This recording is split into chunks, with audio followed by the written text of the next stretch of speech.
प्रबुद्ध उपासक उपासिकाओं, मेरी आवाज ठीक से सुन पा रहे हैं? जी सर देवंत। अच्छा। आज का विषय बहुत महत्वपूर्ण है। पिछले 2 दिनों से हम जो चर्चा कर रहे थे, शरीर की निर्मलता पर चर्चा हुई, वाणी की निर्मलता पर चर्चा हुई कि सदाचरण के लिए मन का निर्मल होना नितांत आवश्यक है। ये विषय बहुत महत्वपूर्ण है। इससे पूर्व जो 2 चर्चाएं हुई हैं, जिसे हम वाणी की निर्मलता और शरीर की निर्मलता की बात कर रहे थे, वास्तव में मन की निर्मलता सबसे पहली निर्मलता है।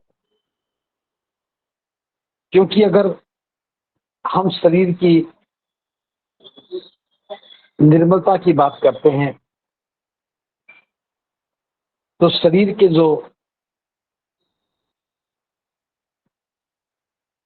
निर्मलता को प्रभावित करने वाले कारक थे, वे सब मन से आते हैं। वाणी की निर्मलता की बात करते हैं तो वाणी की निर्मलता को जो प्रभावित करने वाले कारक हैं, वे भी मन में ही होते हैं। तो हम स्पष्ट शब्दों में कह सकते हैं कि मन की निर्मलता से ही शरीर की और वाणी की निर्मलता प्रभावित होती है। हम इस प्रभाव पर थोड़ी देर के बाद चर्चा करेंगे। उससे पहले हम मन की निर्मलता की बात करें तो मैं यहां बताना चाहूंगा कि महाकारुणिक बुद्ध ने मन पर ही बहुत सारा काम किया।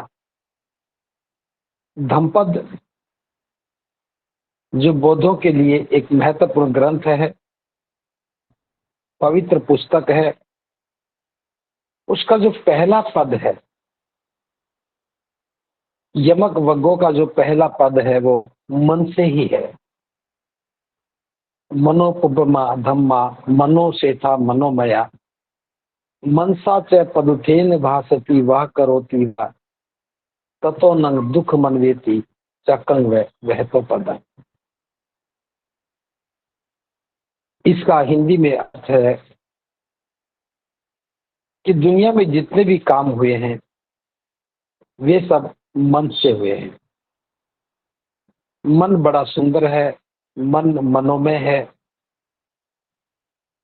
कोई व्यक्ति मन से बुरा सोचता है तो वह बुरा ही करता है, और बुरा करता है तब उसके पीछे दुख ऐसे लग लेते हैं जैसे बैल के पीछे जुड़ी हुई गाड़ी के पहिए। इस बात को यूं समझ सकते हैं जैसे किसी बैल के कंधे पर गाड़ी जुड़ी है और गाड़ी में बोझ लदा है। बैल चाहे कितना भी तेज चले, गाड़ी के पहिए पीछे पीछे चलेंगे। धीरे चलेगा तब भी चलेंगे, तेज चलेगा तब भी चलेंगे।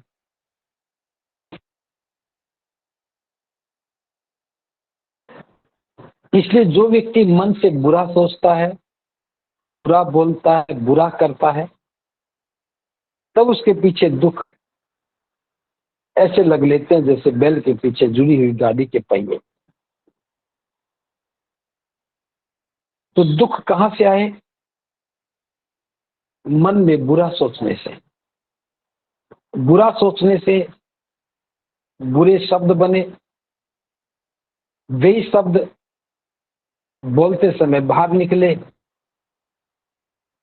शब्द बुरे थे तो व्यवहार भी बुरा हुआ, और व्यवहार बुरा हुआ तो काम भी बुरा हुआ, और परिणाम भी दुख के रूप में आया।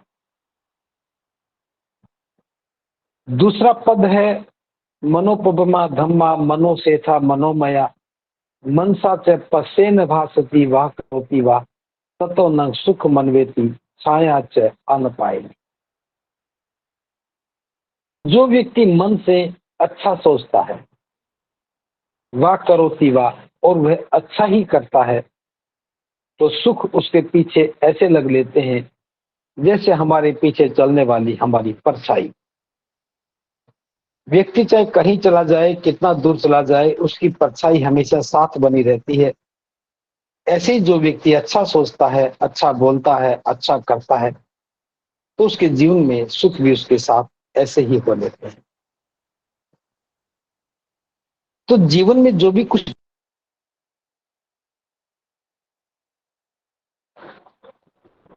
वह सब मन से होता है। मन में जो भी आया वही कार्य के रूप में बदला। तो हमारे जीवन में जो दुख आए वे भी मन से आए, सुख आए वे भी मन से ही आए। कल जो शरीर के सदाचरण की बात की कि हमारे शरीर में 3 दुराचरण हैं। जब कोई व्यक्ति हिंसा करता है तो ये शरीर का दुराचरण है। जब कोई व्यक्ति चोरी करता है या कोई व्यक्ति दुराचार और व्याभिचार करता है, ये तीनों ही शरीर के दुराचरण हैं। कोई व्यक्ति चोरी कब करता है? जब उसके मन में चोरी का भाव पैदा होता है। कोई व्यक्ति हिंसा कब करता है? जब उसके मन में द्वेष पैदा होता है।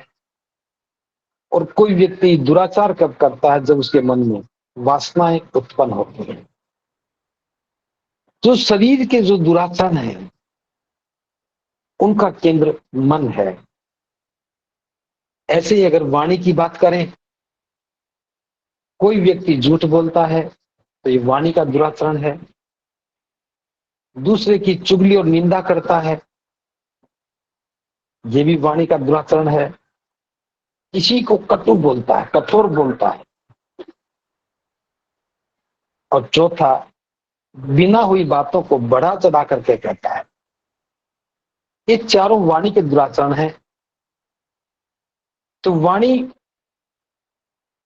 के दुराचरण कब शुरू हुए? जब मन में दुराचरण हुआ, मन में बुरा भाव पैदा हुआ, वही बुरा विचार शब्दों के रूप में हमारे मुख से बाहर निकला।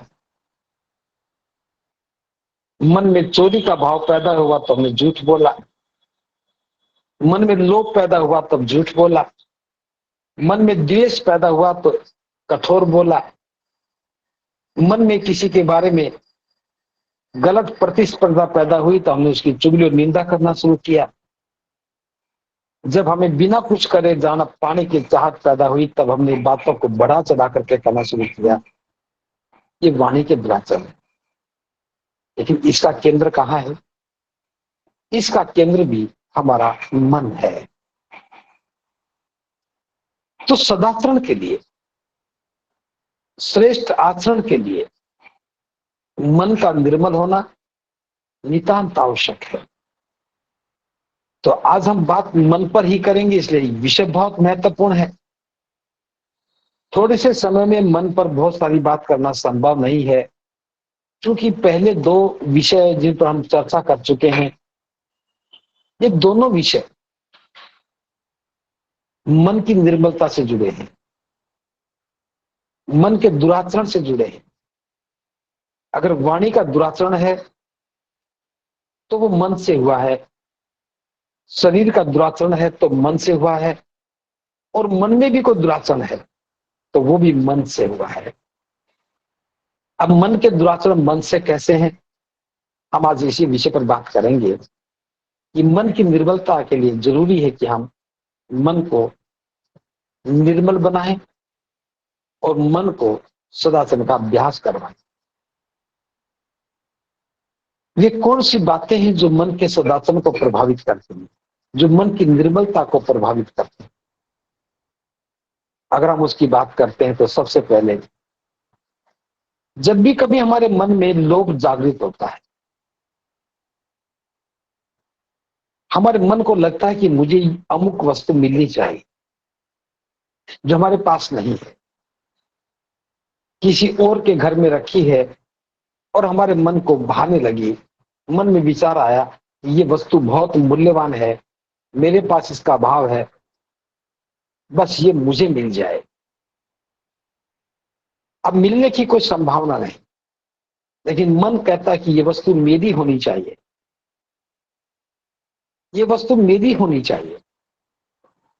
अब ये जो इच्छा है जितनी ज्यादा प्रगाढ़ होगी, ये इच्छा जब हमारी अभिलाषा में बदल जाती, तृष्णा में बदल जाती, ये तो मुझे मिलना ही चाहिए, तो या तो हम परिश्रम करके वैसा ही खरीद लें। अगर वो सामर्थ्य नहीं है तो फिर मन कहता है तो इसे चुराना होगा। अब मन में पहले इच्छा जागृत हुई, हमारी इच्छा और गहरी होती चली गई। इच्छा का गहरा हो जाना ही तृष्णा है। उस तृष्णा ने जब अपना प्रभाव शुरू किया तो हम अपनी इच्छा के अधीन हो गए, उस तृष्णा के पीछे जाने लगे और परिणति यह हुई कि हमने चोरी का प्रयास किया। ये चोरी का अभ्यास हो गया। एक छोटा सा उदाहरण देकर समझा रहा। हमारे मन में लोभ नहीं है और हम चोर भी नहीं है। हम ऑफिस में काम करते हैं, हमें वहां 2 पेंसिल मिली काम करने के लिए, और हमें लगता कि यहां तो एक ही पेंसिल बहुत अच्छी है, दूसरी का तो वो काम नहीं है, और हम उठाकर घर ले आए, बच्चों के काम आए। अब इसमें चोरी का भाव नहीं है, हमने चोरी नहीं की, लेकिन यहां हमारा लोभ काम कर रहा था। एक पेंसिल है, 5 रुपए कीमत है, लेकिन मन में क्या आया कि मैं इसे घर ले चलूं, बच्चों के काम आएगी। यह लोभ पैदा हुआ और हमने वो उठाया सामान, घर लेके आ गए, और उसका प्रभाव ये हुआ कि हमने चोरी कर ली। चोरी का नाम आता तो कई बार हम बहुत बड़ी बात सोच लेते हैं कि बड़ी चोरी हो। चोरी छोटी भी होती है, लेकिन चोरी कब होती है? जब हमारे मन में लोभ जागृत होता है। जब लोभ जागृत हुआ तब हमने चोरी की। आप कारोबार करते हैं, व्यापार करते हैं, ईमानदारी से व्यापार करते हैं, और मन में भाव जगा कि मुझे ज्यादा मुनाफा कमाना चाहिए, मेरी आवश्यकताएं ज्यादा हैं, घर की जरूरतें ज्यादा हैं, इस कमाई से काम नहीं चलता, मुझे और ज्यादा कमाना है। अब मन में इच्छा पैदा हुई कि मुझे और ज्यादा धन चाहिए, और ज्यादा धन आने के रास्ते नजर नहीं आ रहे हैं, लेकिन इच्छा प्रगाढ़ होती जा रही है। मन में विचार प्रगाढ़ होता जा रहा है कि मुझे और चाहिए। तो क्या करना होगा? तब हमें झूठ बोलना पड़ेगा। आप दुकानदार हैं, कुछ सामान बेच रहे हैं, झूठ बोलने लगते हैं। मेरे तो इतने रुपए का सामान आया था, मैं कुछ नहीं कमा रहा हूं, मात्र 2 रुपया कमा रहा हूं। हो सकता है कि आप 100 रुपया कमा रहे हो, लेकिन 2 ही रुपया कमा रहा हूं, झूठ बोल रहे हैं। सामने वाले व्यक्ति के साथ ऐसा व्यवहार करते हो कि जैसे हम उसके बड़े हितैषी हैं और मैं वास्तव में से कुछ कमा नहीं रहा हूं। और वो व्यक्ति हमारी बातों से प्रभावित हो जाता है कि दुकानदार बहुत अच्छा है, बड़ा सम्मान करता है, सच बोलता है, उसने मुझसे कुछ नहीं कमाया, कमाया भी होगा तो 2-4 रुपया कमा लिया होगा, मुझे बहुत सस्ती दी। और वो लेकर के, हम पर भरोसा करके लेकर के चला जाता है, और हम खुश होते हैं, आज तो मैंने बहुत अच्छा मुनाफा कमा।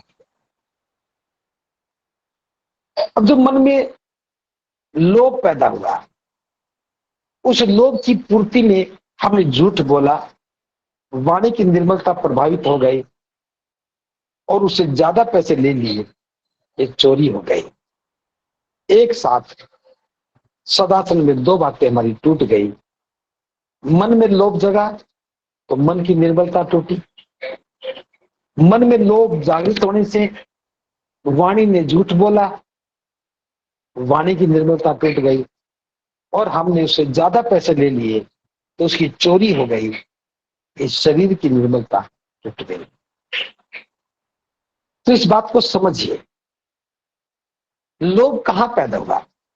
लोभ शरीर में पैदा नहीं हुआ, लोभ वाणी में पैदा नहीं हुआ, लोभ मन में पैदा हुआ। और मन में लोभ के पैदा होने से ही मन ने छल कपट के व्यवहार के लिए उस प्रकार के शब्द बनाने शुरू कर दिए। आप देखते होंगे जब भी कभी बाजार में सामान लेने जाते हैं तो बहुत सारे दुकानदार बहुत मधुर वाणी में बात करते हैं, बहुत आत्मीयता के साथ बात करते हैं, उनके शब्द बहुत ही व्यवहारिक से लगते हैं, लेकिन बाद में पता चलता है कि वो हमें धोखा देता है। तो हमारे मन में जो लोभ है वह हमारे मन की निर्मलता को प्रभावित करता है। हमारी मन की निर्मलता जो टूटती है, मन का दुराचरण शुरू हो जाता है। दुराचरण ही है कि हम झूठ बोलते हैं, दुराचरण ही है कि हम किसी को ठगने के लिए, किसी पर विश्वास जताने के लिए गलत शब्दों का उपयोग करते हैं, ये चालाकी के साथ कि वो व्यक्ति हमारी भावनाओं में आ जाए, हमारी बातों में आ जाए और मैं उसे ज्यादा मुनाफा कमा लूं। तो ये हमारे मन का लोभ है। अब मन के लोभ से चोरी पैदा हो गई, मन के लोभ से हमारी वाणी भी प्रभावित हो गई। तो शरीर की निर्मलता के लिए हमें मन की निर्मलता पर काम करना होगा।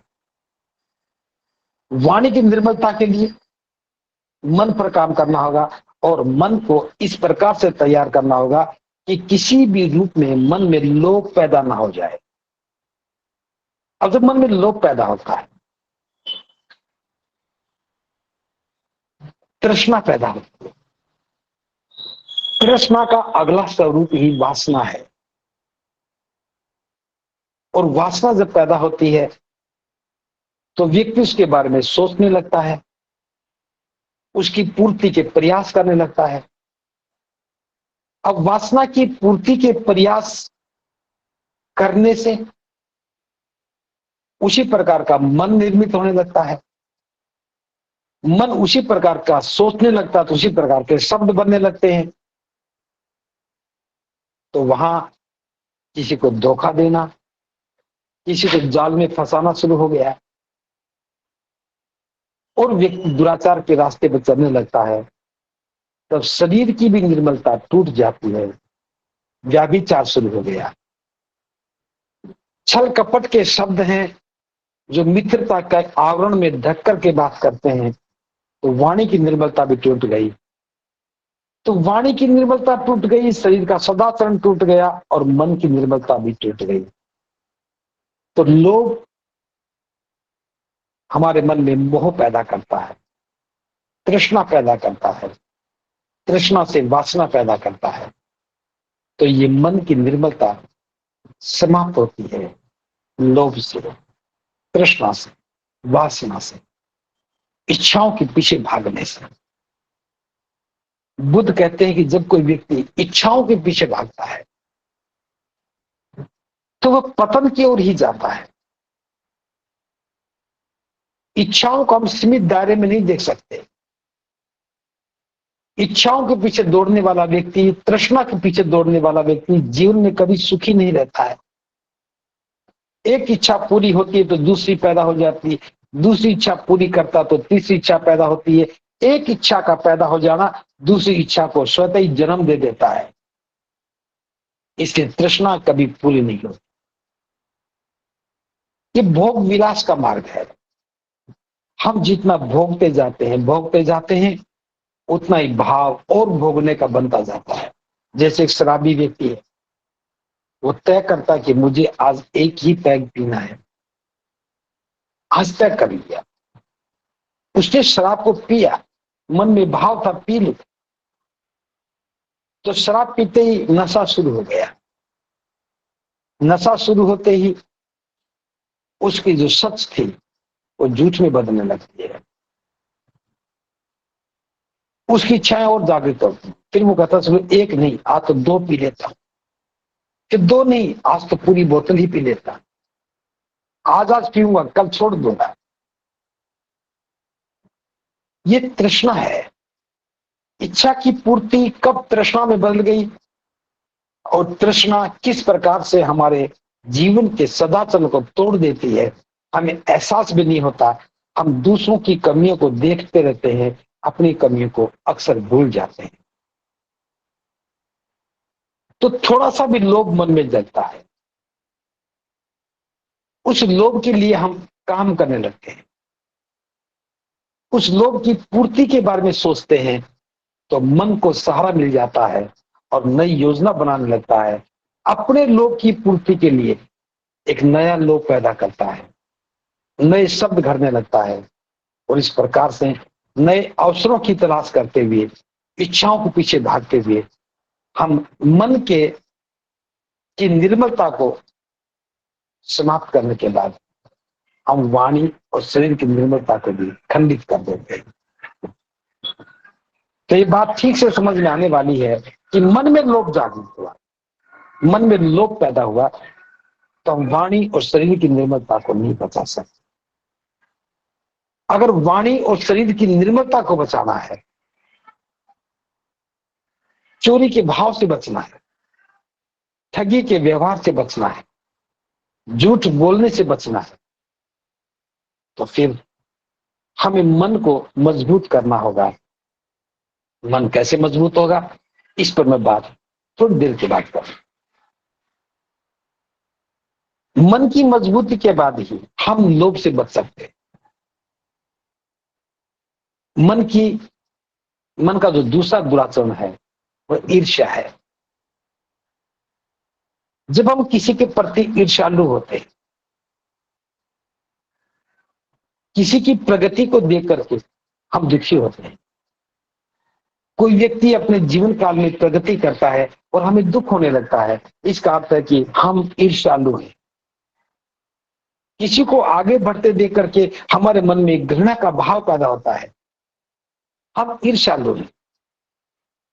किसी के बारे में अच्छी बात सुनते हुए जब हमें हमारे मन में बुरा भाव पैदा होने लगे, इसका अर्थ है हम ईर्ष्यालु हैं। अब ईर्ष्या की बहुत सारी अवस्थाएं हैं। जैसे एक प्रतिस्पर्धा है, 4 लोग दौड़ रहे हैं। अब ये प्रतिस्पर्धा है, हर व्यक्ति जीतना चाहता है।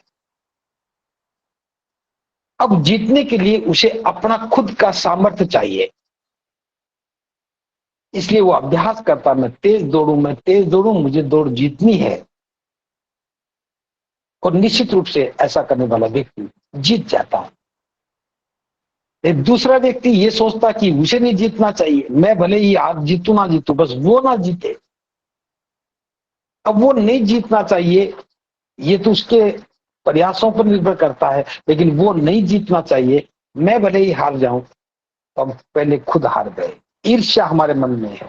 होना यह चाहिए कि मैं उससे आगे निकल जाऊं, अभ्यास करना था, लेकिन अभ्यास की बजाय मेरे मन में ईर्ष्या पैदा हुई और मैं उसकी प्रगति से जल भूलने लगा। इससे क्या हुआ, जब हम किसी से ईर्ष्या करते हैं तो सबसे बड़ा प्रभाव हमारे मन पर पड़ता है। मन दुखी होता है, उसके अहित चाहने लगता है, उसका बुरा चाहने लगता है, उसका नुकसान हो जाए, उसकी क्षति हो जाए, उसकी चोरी हो जाए, वो फेल हो जाए, वो जीत ना पाए। तो विचार मन में ईर्ष्या का आया और हमने दूसरे के बारे में बुरा सोचा। अब दूसरे के बारे में जब बुरा सोचते हैं तो शब्द हमारे मन में बनते हैं, और जो शब्द बनते हैं वो बाहर निकलते हैं, तो हमारा व्यवहार, हमारा स्वभाव उससे प्रभावित होता है। हमारे अपने व्यवहार और स्वभाव के प्रभावित होने से हमारी वाणी की निर्मलता टूटी, हमारा स्वभाव बुरा होने से मन में क्रोध की उत्पत्ति हुई और क्रोध की उत्पत्ति होने से हम हिंसा करने लगते हैं और हिंसा करने से शरीर की निर्मलता टूट जाती है, शरीर का दुरासन शुरू हो गया। अब जिसके साथ हमने मार पिटाई की या उस व्यक्ति से हमने बुरा कहा, कटु शब्द बोले, उसकी निंदा की, उसके बारे में चुगलियां की, उसके बारे में झूठ बोला,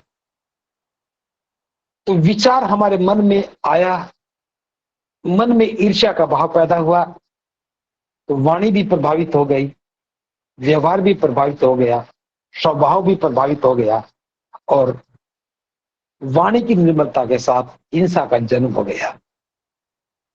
तो यहां केंद्र क्या बना? मन बना। मन में ईर्ष्या पैदा हुई।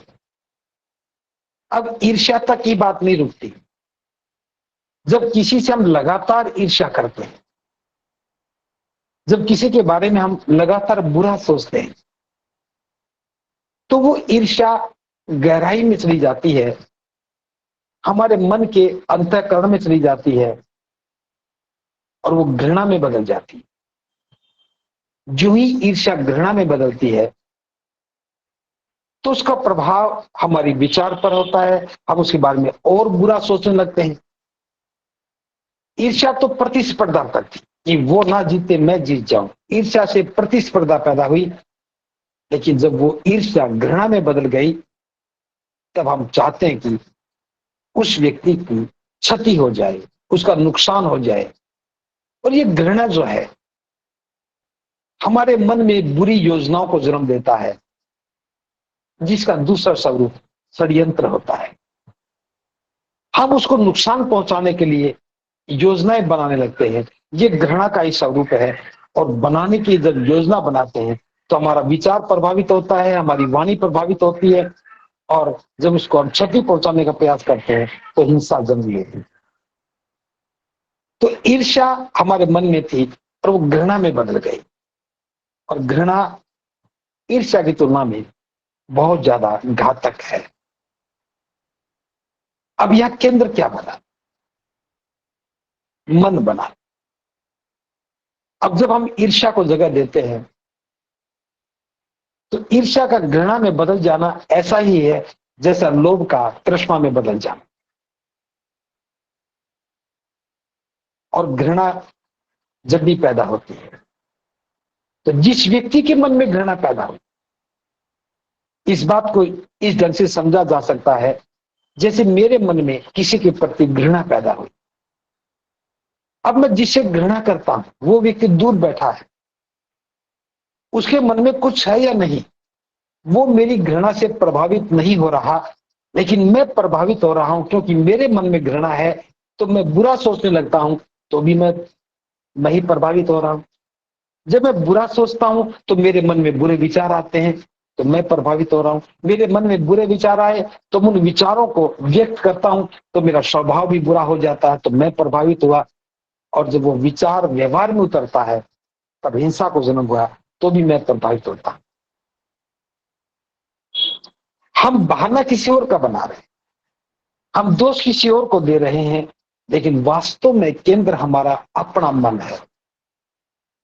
इसलिए हमें अपने मन की निर्मलता को प्रभावित होने से बचाने के लिए सजगता से देखना होगा कि मेरे मन में किसी के प्रति ईर्ष्या और द्वेष तो पैदा नहीं हो रहा। अब तीसरी बात जो मैं कर रहा हूं, मन में ईर्ष्या पैदा होने से वाणी और शरीर दोनों की निर्मलता प्रभावित होती है। मन की निर्मलता टूटी नहीं कि वाणी की और शरीर की निर्मलता भी खंडित होती है। तीसरी निर्मलता जो है वह है मिथ्या दृष्टि। हम अक्सर मिथ्या दृष्टि को समझने में गलती करते हैं। मिथ्या दृष्टि का अर्थ है हमारे मन में जो धारणाएं बनी है, ऐसी धारणाएं जिनके बारे में हम जानते नहीं लेकिन हमारा विश्वास मजबूत है। जैसे ईश्वर होता है, स्वर्ग होता है, नरक होता है, पुनर्जन्म होता है, आत्मा है, इनके बारे में जानते कुछ नहीं है, लेकिन विश्वास मजबूत है। भूत प्रेत होते हैं, ये सारी बातें महाकारुणिक बुद्ध कहते हैं कि मिथ्या दृष्टि है। दृष्टि का मतलब देखना है। जब हम किसी बात को, किसी विचार को एक गलत दृष्टिकोण से देखते हैं, गलत का मतलब जानते नहीं है और सच मान लेते हैं, समझते नहीं है लेकिन विश्वास करते हैं, ये मिथ्या दृष्टि है। और एक व्यक्ति जीवन भर मिथ्या दृष्टि का शिकार रहता है, उसे पता भी नहीं लगता कि वो मिथ्या दृष्टि वाला है। उदाहरण के लिए, हम अपने आप को बहुत प्रगतिशील कहते हैं। एक व्यक्ति कहता है कि मैं बहुत प्रगतिशील हूं, लेकिन व्यवहार में बहुत ही दकियानुसी बातें करने वाला है। एक व्यक्ति कहता है मैं बहुत प्रगतिशील हूं, लेकिन छोटी छोटी परंपराओं पर अटक करके खड़ा हो जाता है। एक व्यक्ति कहता है कि मैं बहुत निडर हूं, घर से निकला और आगे से बिल्ली गुजर गई, लौट के आ गया, बिल्ली ने रास्ता काट दिया, थोड़ी देर के बाद जाऊंगा। अब बहादुर है, अपना को मजबूत कहता है, लेकिन बिल्ली आगे से गुजर गई। बिल्ली का अपना काम था, उसे वो अपने भोजन की तलाश करनी थी, दाएं से बाएं बाएं से दाएं चलती रहती है। हम घर से निकले, हमारा प्रयोजन था, लेकिन हमारे प्रयोजन में बिल्ली एक बाधा बन गई। ये मिथ्या दृष्टि है। बिल्ली को नहीं पता कि उसने क्या नुकसान किया है। बिल्ली की कोई मंशा नहीं कि आपके मन में डर पैदा करे, लेकिन हमारे मन में जो बैठी हुई धारणा है उसने हमें भयभीत कर दिया। ये मिथ्या दृष्टि है।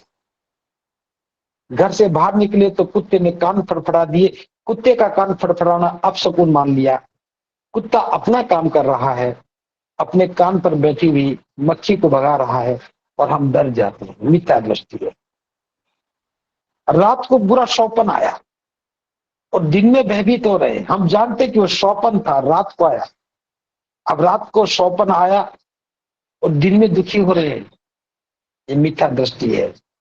हमारे मन में भाव हो गया कि सौपन में जो आता है वो हकीकत में हो जाता है, डर गए। तो इतनी बातें नहीं, मिथ्या दृष्टि के बारे में बहुत सारी बातें हैं, क्योंकि समय की प्रतिबद्धता है, इसलिए विस्तार से बात नहीं कर रहा। अब हमारे मन की निर्मलता को ये तीन बातें प्रभावित करती हैं। लोभ, दूसरा द्वेष और तीसरा मिथ्या दृष्टि। हम जितने जितने मिथ्या दृष्टि के शिकार रहेंगे, उतने ही उतने हम डरते रहेंगे। मिथ्या दृष्टि का अर्थ ही अविद्या है। अविद्या का मतलब ही अज्ञानता है, और अज्ञानता का अर्थ है दुखी होना। क्योंकि हमारे जीवन के दुख हैं, अधिकांश दुख हमारी अविद्या के कारण है, अज्ञानता के कारण है। जब हम किसी समस्या के कारण को जान लेते हैं और उसके निवारण पर बात करते हैं, उसके समाधान पर काम करते हैं, उसका समाधान कर लेते हैं, जब हम समस्या से मुक्त हो जाते हैं, अज्ञानता से, अंधविश्वास से या गलत धारणाओं से मुक्त हो जाते हैं, उसी का नाम सम्यक दृष्टि है। सम्यक दृष्टि का अर्थ ही है कि अविद्या का नाश हो जाना।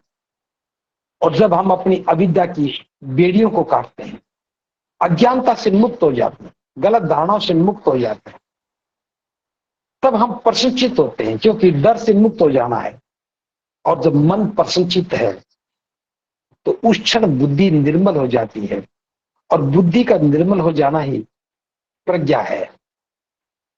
प्रज्ञावान व्यक्ति ही सम्यक दृष्टि वाला हो सकता है। बिना प्रज्ञा के हम कभी भी अपनी अविद्या से मुक्त नहीं हो सकते। जो ही व्यक्ति की दृष्टि सम्यक होती है, वो प्रज्ञा में स्थापित होता है, उसकी बुद्धि निर्मल होती है। उस अवस्था में जब कोई व्यक्ति निर्णय लेता है, वो निर्णय ही सम्यक संकल्प बनता है, और निर्मल चित्त के साथ, निर्मल बुद्धि के साथ, लिए गए संकल्प के साथ जब काम करने लगते हैं, तो उसके परिणाम भी बेहतर आते हैं, क्योंकि प्रयास भी हमारा निर्मल बुद्धि में हुआ है। तो जो प्रज्ञा का क्षेत्र है,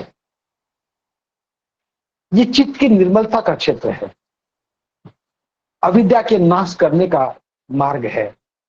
अविद्या का नाश होने का अर्थ है कि हम अपने मन की गलत धारणाओं से मुक्त हो गए, और जब हम प्रज्ञा में आ गए तब समझ में आता है कि बिल्ली मेरे आगे से गुजरी थी, बिल्ली का अपना प्रयोजन था, मेरा अपना प्रयोजन है, मैं भयभीत क्यों हो जाऊं। यहां मन की निर्मलता बिल्कुल भी प्रभावित नहीं हुई और हम निर्भय हो गए। मरने के बाद स्वर्ग में जाएंगे, नरक में जाएंगे, डर सता रहा था। एक बात समझ में आ गई कि जीवित व्यक्ति स्वर्ग में जा नहीं सकता और मरा हुआ व्यक्ति लौट के आ नहीं सकता। तो किसने बताया होगा कि वो स्वर्ग है या नरक है? जो बता रहा है वो झूठ बोल रहा है। ये बात समझ में आ गई तो हम मिथ्या दृष्टि से बाहर आ गए, हमारी दृष्टि सम्यक हो गई, हम निर्भय हो गए। मरने के बाद क्या होना है ये कुछ नहीं पता है, जो होगा सो होगा, हमें जीवित रहते हुए क्या करना है, ये भाव मन में आ गया तो हम अविद्या से बच गए। तो सही अर्थों में जब हमारी दृष्टि सम्यक होती है, सम्यक दृष्टि के साथ हम प्रज्ञा में स्थापित होते हैं, तब हमें पता लगता है कि मन में लोभ पैदा हुआ है, और ये लोभ पैदा हुआ पता लगा तो लोभ से बाहर कैसे निकलेंगे? सम्यक दृष्टि से तो पता लग गया लोभ से बाहर निकलना है, द्वेष का पता लगा तो द्वेष से बाहर निकलना है, तो हमें सम्यक व्यायाम में जाना पड़ेगा।